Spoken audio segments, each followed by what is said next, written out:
Halloween parties demand flowers to make it extra special.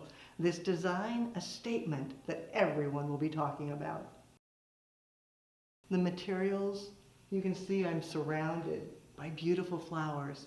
Everything came from florabundance.com. I'm going to focus on the orange this time for Halloween. Then I went to my treasures and I had this lovely witch.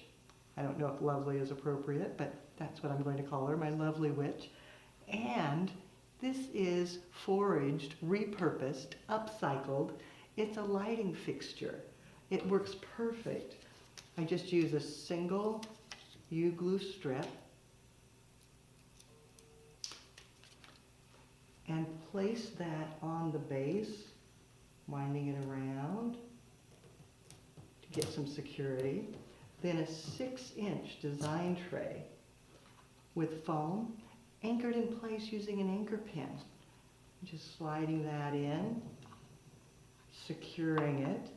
Now it'll be deliverable. The glue will hold it in place. The witch, using a bit of silver metallic wire, sliding her in, and then just binding that directly to the fixture, letting her hang above. I've scored the corners of the foam to make it easier to hide my mechanics and insert the stems. Then I start with vine maple, perfect for the autumn season, cutting it down, and as it dries, it'll crinkle, dry out, get almost ruffly. Should be perfect for Halloween.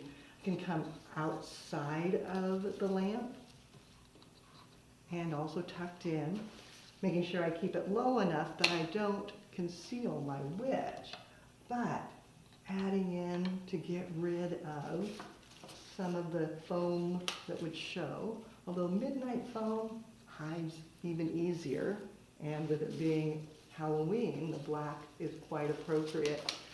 Bring in some of the colorful leaves around to the back, and then adding in some mountain ash. The berries in the vibrant orange, so grand. Giving it a cut and whittling a bit. It's a woody stem, and it will drink better if you whittle down, letting it come out.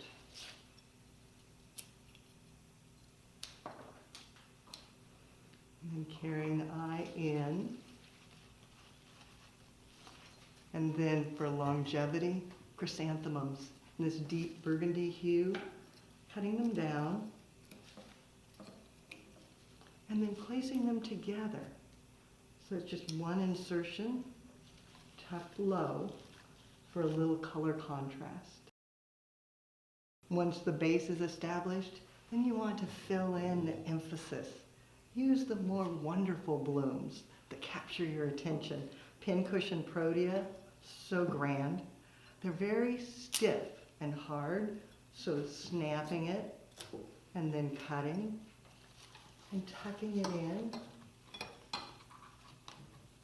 creating a focus right at the front, and repeating that. Maybe a little bit shorter this time, tucking it in.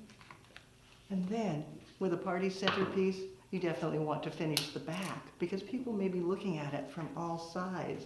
So bringing one back to the opposite side to draw the eye through.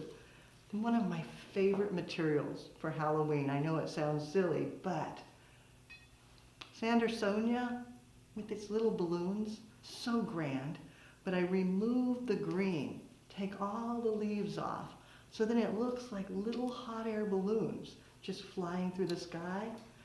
Perfect to add with the witch. The recipe, everything came from florabundance.com. It's such a delight to just sit at the computer any time of the day or night and place the order and have it show up at your door. How fabulous is that? I started with vine maple. That was my base. And then mountain ash. Then for the flowers, 3 pincushion protea, 3 stems of spray mum, and then 5 stems of the Sandersonia. Simple and elegant when paired with the witch. Halloween continues to grow as a party event demanding flowers. You'll find more creative inspiration at our website, flowerschool.com. If you have questions, you can reach us through there. Now it's your turn. Gather your Halloween treasures, find the perfect flowers, and create a way. Be sure to take a picture and post it on social media, #Floral Design Institute. That way I can see, and we all can see what you do as you do something you love.